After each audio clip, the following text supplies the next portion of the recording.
Every ancient ruin has a story to tell.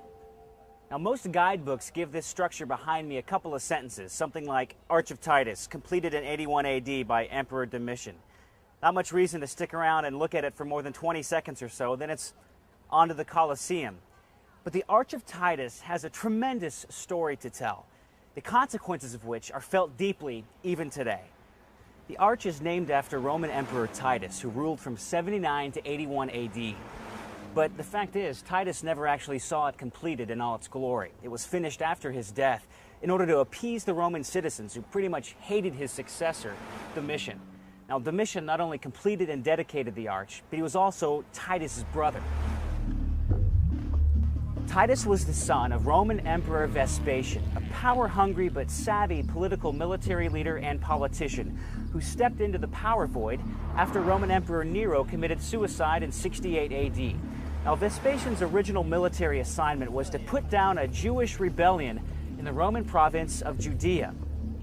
Vespasian's Middle East peace plan basically consisted of crushing the Jewish rebellion under the iron fist of the Roman military. In fact, Vespasian was so successful at this assignment that they named him emperor at the end of 69 AD, before the job was even completed in Judea.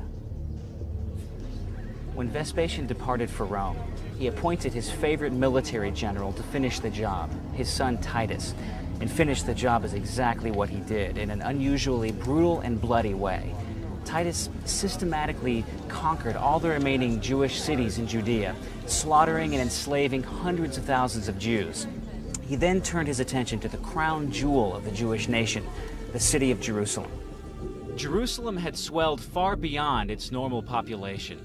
In addition to refugees looking for safety behind the city walls, large numbers of pilgrims had arrived to celebrate the Jewish Passover. Titus set the city of Jerusalem under total siege, preventing any food from going in and any Jews from coming out. And when starvation had done its work against the defenders of the city, Titus set 4 legions of hardened Roman soldiers against the city. Anyone caught trying to escape would be crucified in full view of the city, often hundreds at a time. The Jews were completely surrounded, trapped in their own city, and forced to prepare for a battle they couldn't possibly win, with soldiers debilitated with hunger. The starvation was so severe that a Jewish historian named Josephus, who was on hand during the siege, wrote that some Jews even resorted to cannibalism just to stay alive. The destruction of Jerusalem by Roman General Titus was one of history's most intense and merciless attacks. His legions began by catapulting huge boulders into the city, providing cover for the Roman soldiers to begin bashing the northern wall with huge battering rams. Meanwhile, the Romans had built siege towers that enabled legionaries to attack the defenders from a higher position. After 2 weeks of fighting, the outer wall collapsed, but the Jewish forces were able to retreat to a second wall. But this time it only took the battering rams 5 days to breach it. Then the Romans reached the final pocket of Jewish resistance, the Jewish temple. The Jewish temple was the holiest site in Israel. This was where the Jews worshipped and offered sacrifices to God. According to both Jewish and Christian traditions, the old Jewish temple, built by King Solomon, was the very dwelling place of God in the Ark of the Covenant. Centuries after that temple was destroyed, a new one was built, and it was here that Jesus worshipped and taught and cast out the money changers. By destroying this temple, Titus would make himself infamous. Titus continued his systematic invasion by ordering the Roman fortress next to the temple torn down in order to make room for a broad ramp into the temple complex. Then, with one final violent push, the Romans stormed the temple and butchered every Jewish defender they found. Then they looted the temple and burned it to the ground. They even pried apart the huge stones of the temple in order to get the gold that had melted and flowed into the cracks. And as you might expect in the fog of war, there are multiple accounts of how the temple was destroyed. Josephus records that in a desire to keep the temple as a Roman trophy, Titus attempted to spare it. It was his soldiers that took the initiative by thrusting fire through a window. But another Roman historian writes that Titus himself ordered the temple's destruction. Whatever really happened, the sacred house was completely decimated.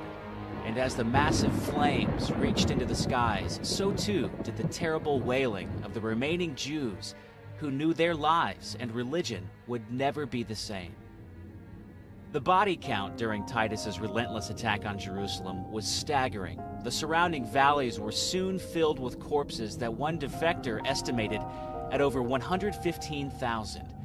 In all, Josephus records that a mind-blowing 1.3 million Jews were slaughtered during the 6-month siege in Judea. But not all died by the sword. Josephus also writes the grisly account of desperate Jews fleeing Jerusalem to surrender. When the starving refugees were given food outside the city, some ate so much their stomachs ruptured, leaving them dead.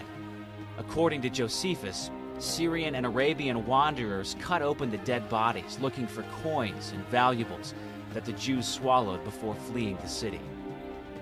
The destruction of Jerusalem and the dispersion and enslavement of the Jews brought Titus incredible fame and popularity back in Rome, especially when he returned home parading the amazing temple treasures, which included a huge solid gold menorah or lampstand.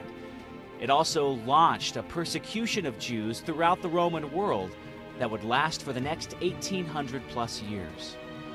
It was only natural that a guy as famous as Titus would follow his powerful father as emperor of Rome, and as emperor he became even more popular.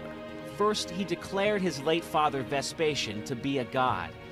Then he completed and opened the immense Flavian amphitheater, which we know today as the Colosseum. He also offered the public a lavish 100-day festival of feasting and indulgence, and began work on a memorial arch commemorating his great military triumph over the Jews in Judea. Unfortunately for Titus, his popularity was short-lived because, well, he was short-lived. In 81 AD, after only 26 months in office, Titus died of a short illness, and under somewhat suspicious circumstances where his brother Domitian's name was frequently mentioned. But in a concerted attempt to clear his name, solidify his power, and establish his popularity as emperor, Domitian worked overtime to ride his big brother's reputation to the top. First, he delivered the eulogy at Titus's funeral. Then he proclaimed Titus a god in Rome's pantheon of deified dead rulers. Then he completed a temple to Vespasian that Titus had started, seen here in the ruins of the Forum, and dedicated it to both his father and his brother. And finally, this brings us back to the arch, he completed the magnificent Arch of Titus in his brother's memory. Domitian's extensive PR campaign must have worked because he went on to rule the Roman world for the next 15 years. And though it was built more for propaganda than for posterity, this arch he left behind us is more valuable than dozens of modern history books.